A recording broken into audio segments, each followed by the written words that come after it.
Okay, this is continuing to happen with greater frequency. Yesterday, today, it will continue to happen unless I say something about it. Now, what's happening here is that people are calling, telling me that I have a duty because of the power that I have and the influence that I have, which, of course, both are considerable,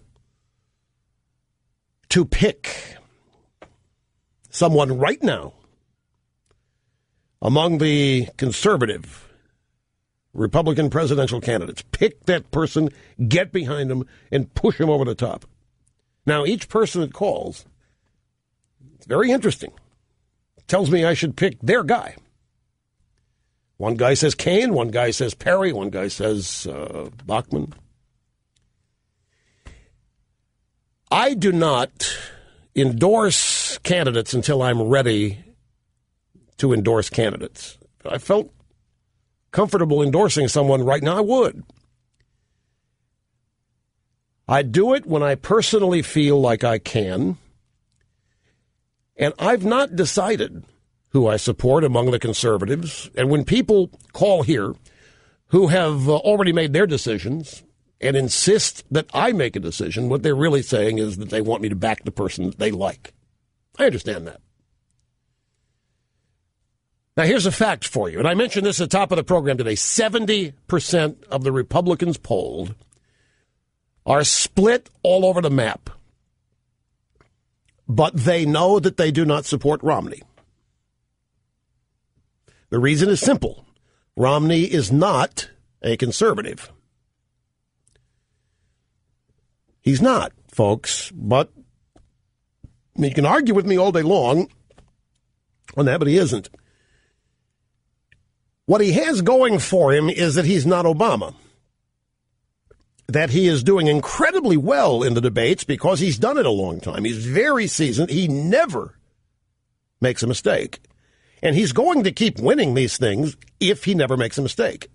It's that simple. But I'm not personally ready to settle on anybody yet. And I know that neither are most of you. And I also know that most of you do not want this over now. Before we've even had a single primary, all we've had are straw votes. You know that the Republican establishment's trying to nail this down and end it. You know that that's happening. And I know that you don't want that to happen, and neither do I. Now, as for Romney, and you should know, by the way, that I've met Romney. I've not played golf with him. I've met him, and I like all of these people. This isn't personal. Not with what country faces and so forth. I like him very much. I've spent some social time with him. He's a fine guy. He's a very nice gentleman. He is a gentleman, but he's not a conservative. And if you disagree, I'm open. The telephone lines are yours. Call and tell me what you think it is that makes him a principled conservative. What exactly is it?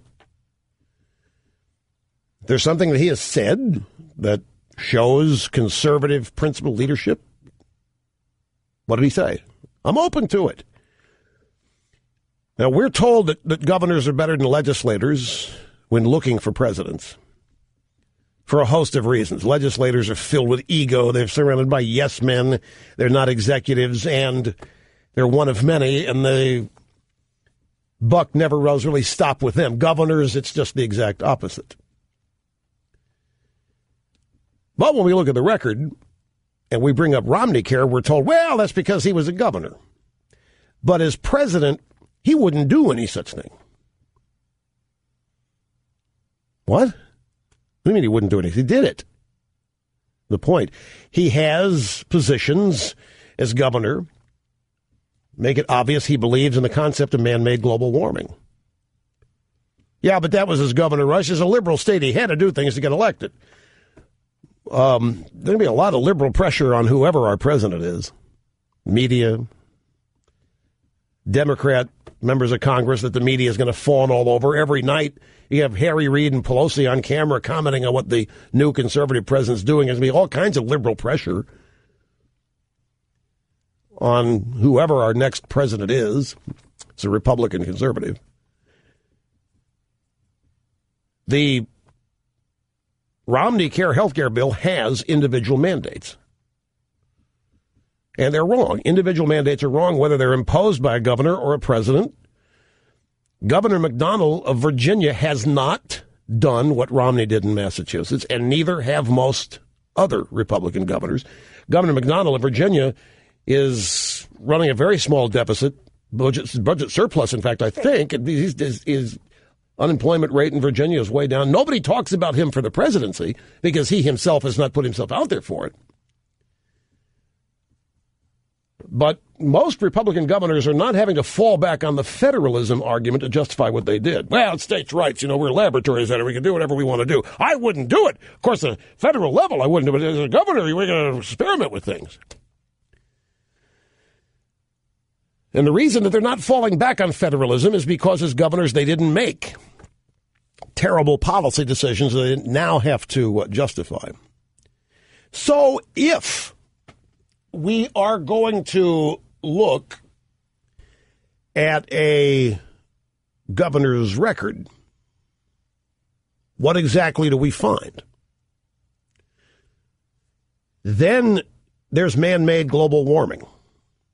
And Romney has indicated that he believes in it, and he has supported laws in Massachusetts built on it. The EPA, the Environmental Protection Agency in the federal government, is out of control. The EPA intends to use carbon dioxide to regulate industry in this country, and it's killing our economy. And we don't need somebody who wants that kind of thing to happen. We don't want somebody who thinks that the world is falling apart and the climate is crumbling because what we're doing as human beings and will sustain an EPA to get it under control. That's what liberal Democrat presidents do. We don't need to even go there or to pretend. I was right. Virginia does have a budget surplus, $545 million budget surplus in this economy. So how does a president who believes in man-made global warming and presumably believes it needs to be regulated cut back the EPA? Now, Rush, that was Massachusetts. Again, it's a liberal state. He's got to get elected, and he's got to stay elected, and he's got to work with a liberal Democrat legislature. Well, the same things are going to happen to a president. There's some liberals in the country, and they're very loud and vocal, and there are going to be a lot of liberals in the Congress, and they are going to be making a lot of noise, and he's going to have to work with them. And see, that's the rub. Isn't it? When you get right down to it, aren't we tired of working with the opposition?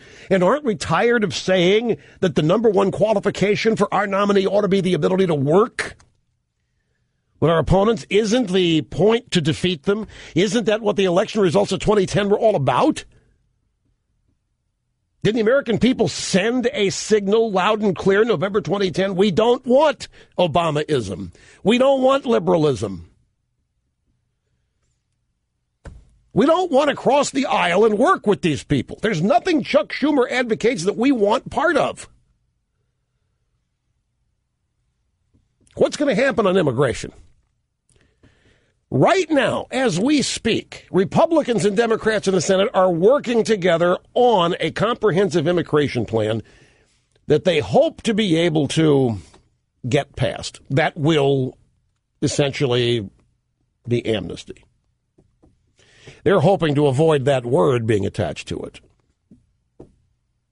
But what'll happen?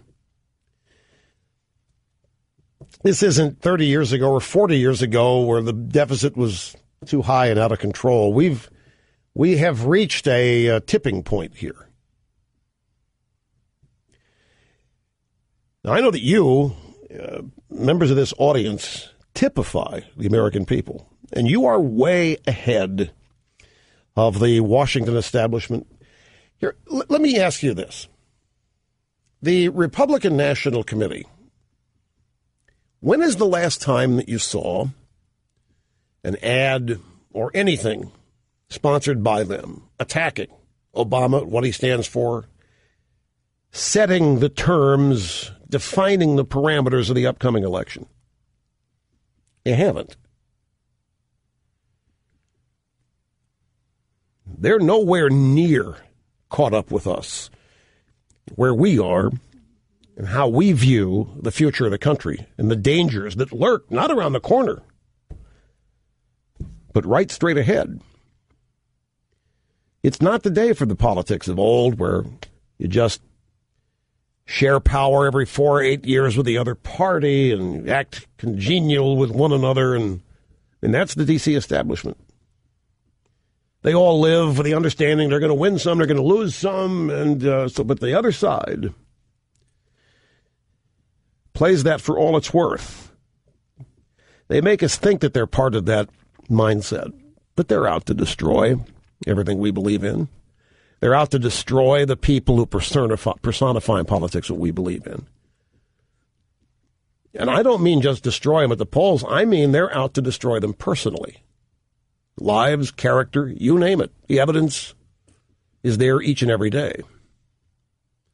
Ain't beanbag.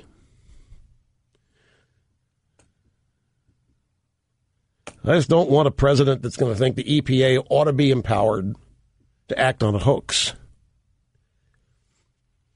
or that believes that government should have the ability to mandate that people go out and buy health insurance. That's for the other party to do. That's for the other party to lose on.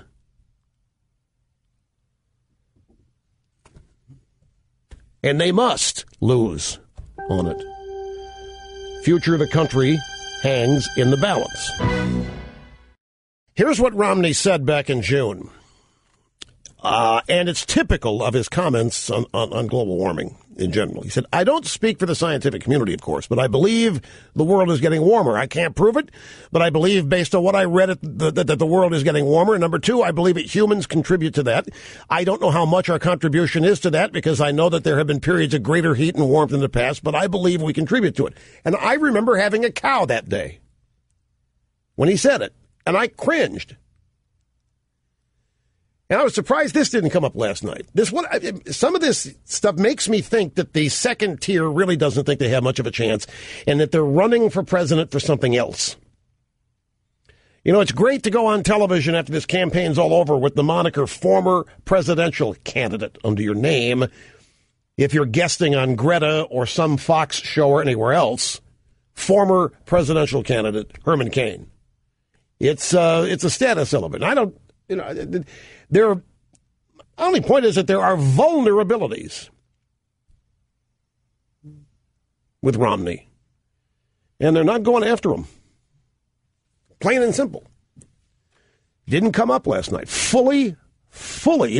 If belief in global warming, man-made global warming, will have a huge impact on our economy if it is fully implemented. If we have policies based on the prospect or the concept that human being, that your car, your lawnmower, and your barbecue pit are causing global warming, there's no difference in the current regime. That's what they believe.